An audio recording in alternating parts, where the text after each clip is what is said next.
পত্রিকার পাতায় পাতায় সব জায়গায় এক অরাজকতা সৃষ্টি করার জন্য আরেক সাদ্দারনিশি মহল চেষ্টা করতেছে এভাবে যে আমার দেশের সংখ্যালঘু যে জাতি আছে হিন্দু জাতি, যে তারা এই প্রপাগান্ডা ছড়াচ্ছে যে মুসলমানরা হিন্দুদের মন্দির ভেঙে ফেলতেছে। এই নিয়ে নতুন এক ফিতনা আবার সৃষ্টি হচ্ছে। কিন্তু আপনি কি জানেন যে মুসলমান কখনো কোনো অমুসলিমদের উপাসনালয়ে আঘাত করতে পারে না? এটা মুসলমানদের কাম্য নয়। মুসলমান কখনো মূর্তি ভাঙতে পারে না, এটা মুসলমানের আদর্শ। মুসলমান তো হিন্দুদের জান মাল আরো রক্ষা করে। কথা বলে না কেন? পূর্বেকার জামানার একখণ্ড জমি নিয়ে মুসলিম এলাকা এবং অমুসলিম এলাকার ভিতরে দ্বন্দ্ব সৃষ্টি হয়েছে।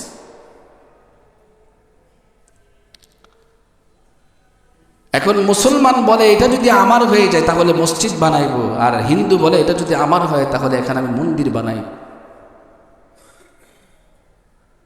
মুসলমান যখন মসজিদের কথা বলেছে তখন এই মামলাটা আর তার ভিতরে নাই, সমস্ত মুসলমানের উপরে চলে গেছে। এখন সবাই খুশি যে তার জমি যদি আমাদের হয় তাহলে এটা মসজিদ হবে। আর হিন্দু বলে যে এখানে যদি এই জমিটা যদি আমার রায় আসে তাহলে এটা আমি মন্দির বানাইব। তখন তার এই মামলা তার ভিতরে নাই, এটা সমস্ত হিন্দু সমগ্র জাতির উপরে চলে গেছে। সবাই মামলা মোকদ্দমা জেরা করার জন্য দিন তারিখ ঠিক করেছে যে এই দিন মামলা মোকদ্দমা ফয়সালা হবে।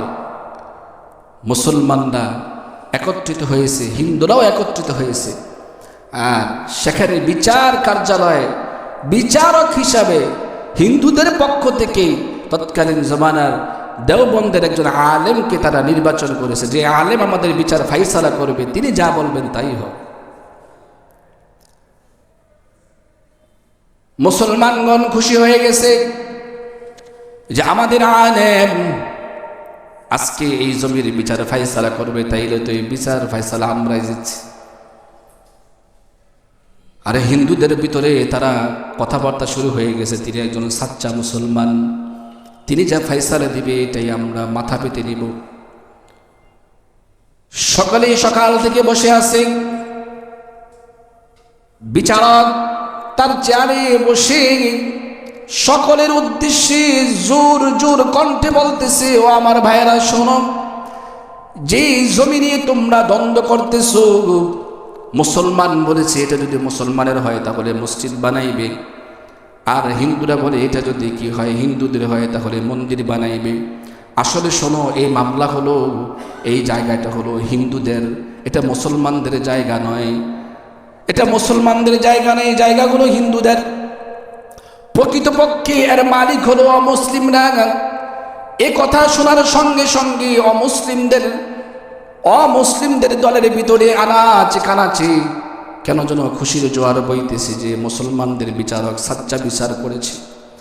কিন্তু সেখান থেকে তাদের নেতা জোর জোর কণ্ঠে বলে উঠলো, আমার ভাইয়েরা শোনো, যদিও আজকে বিচার কার্যালয়ে আমরা জিতে গেছি, কিন্তু মুসলমানরা প্রকৃতপক্ষে তারা কি হয়ে গেছে, তাদের দিন উঁচু হয়ে গেছে। কোন সুবহানাল্লাহ। যদিও আমরা মামলায় মোকদ্দমা জিতে গেছি, কিন্তু আজকে ইসলাম কি হয়ে গেছে, উঁচু হয়ে গেছে। তো ইসলামের আদর্শ তো এটাই যে তারা অমুসলিমদের জান মাল হেফাজত করে, এটাই পয়গম্বর শিক্ষা দিয়েছেন। সেখানে শত শত অমুসলিম ছিল, তাদের সামনে নজিরবিহীন ঘটনা যে বিচারক স্বয়ং নিজে একজন আলেম মুসলমান বিচারক, সে হিন্দুদের পক্ষে রায় দিয়েছে।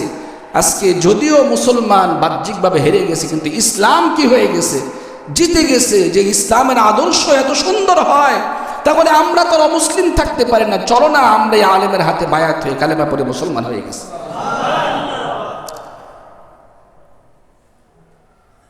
আমি তো মনে করি যারা এই প্রপাগান্ডা ছড়াচ্ছে যে জায়গায় জায়গায় মন্দিরে মুসলমানরা হামলা করতেছে, তারা আসলে দেশের এবং জাতির শত্রু।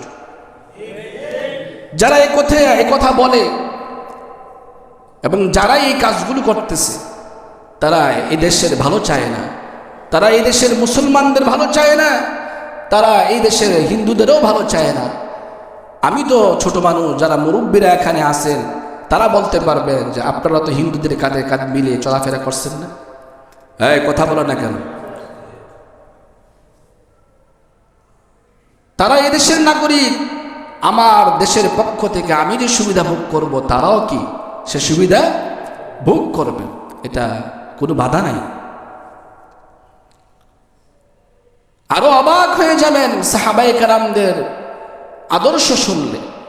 খলিফাতুল মুসলিমিন ওমর ইবনে খাত্তাব রাদিয়াল্লাহু তাআলা আনহু যখন খেলাফতের মসনদে বসত, মিশরের গভর্নর ছিল নবীজির এক প্রিয় সাহাবী হযরত আমর ইবনুল আস রাদিয়াল্লাহু তাআলা। তৎকালীন জমানায় মিশরের বাজারে খ্রিস্টানরা তাদের যিশুর এক মূর্তি বানাইছে। এক সাহাবী তাকিয়ে দেখে যে মূর্তির নাকের উপরে একটা পাখি বসছে।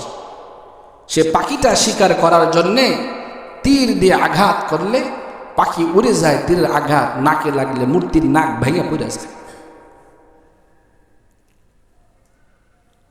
বাজারের ভিতরে শোর শুরু হয়ে গেল যে মুসলমানেরা আমাদের মূর্তির নাক ভেঙে ফেলেছে। কিন্তু ওই সাহাবীর কর্মটা কেউ দেখে নাই। যখন তারা এসে দেখলো যে মূর্তির নাক নাই, তারা অনায়াসে একথা বলে উঠলো যে এই কাজ মুসলমান ছাড়া কেউ করতে পারে না। একে একে এই কথা খ্রিস্টানদের আনাচে কানাচে অলিতে গলিতে ছড়িয়ে গেল, মুসলমানদের কানেও চলে গেল। মিশরের গভর্নর আমর ইবনুল আসের কানে যখন এই সংবাদ গেল, আমর ইবনুল আস চলে এসেছে আর বলে, ভাই কি হয়েছে বলো। খ্রিস্টানদের সেই পাদ্রী সর্দার বলে, ও আমর ইবনুল আস, তোমার মুসলমানরা দেখো না আমাদের যিশুর নাক ভেঙে ফেলেছে, এখন এর প্রতিশোধে কি হবে? আমাদের নেতারা যদি নাক ভেঙে ফেলে, তোমার নেতারা মূর্তি বানানো, তোমাদের নেতা মুহাম্মদের মূর্তি বানাইয়া ওই মূর্তির নাক আমরা ভাঙবো। এ কথা বলার সঙ্গে সঙ্গে আমর ইবনুল আস রাগে রাগান্বিত হয়ে বলে, ও ভাই আমার কথা শোনো, তোমারও যদি নাক কাটতে হয় তাহলে আমারটা কেটে ফেলো। তারপরও নবী মুহাম্মদ সাল্লাল্লাহু আলাইহি ওয়াসাল্লামের কথা বলো না, কারণ আমরা সাহাবী, আমরা মুসলমান, পয়গম্বর হাবিবকে আমাদের জীবনের চাইতেও বেশি ভালোবাসি।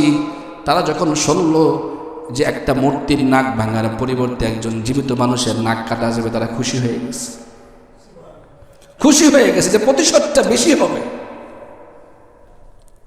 খুশি হয়ে গেছে। একজন সাহাবী আমর ইবনুল আস, তার নাক কাটবো, এটা তো খুশির ব্যাপার স্যাপার, আমাদের তো মূর্তি, এটা তো জীবিত না মরা। খোলা তলোয়ার নিয়ে আমর ইবনুল আস ময়দানে উঁচু স্থানে দাঁড়িয়ে গেল। হাজার হাজার মুসলমান, হাজারে হাজারে কাফের বেঈমান দাঁড়িয়ে দাঁড়িয়ে সেই দৃশ্য দেখতেছে। নিজের তলোয়ারটা খুলে এই খ্রিস্টানদের সর্দারের হাতে দিয়ে বলতেছে, ভাই এই নাও তোমার হাতে তলোয়ারে উঠিয়ে দিলাম, আর তোমার সামনে আমি দাঁড়ানো আছি, মেহেরবানি করে তুমি তোমার প্রতিশোধ নিতে পারো। তলোয়ার যখন উঠাই দিছে, খ্রিস্টানের পাদ্রী যখন আমর ইবনুল আসেরকে আঘাত করতে যাবে, ঠিক সেই মুহূর্তে সেই মুসলমানটা দাঁড়িয়ে গেছে। এই শোনো, এই মূর্তির নাক আমি ভেঙেছি, কিন্তু আমি ইচ্ছা করে এই কাজ করি নাই।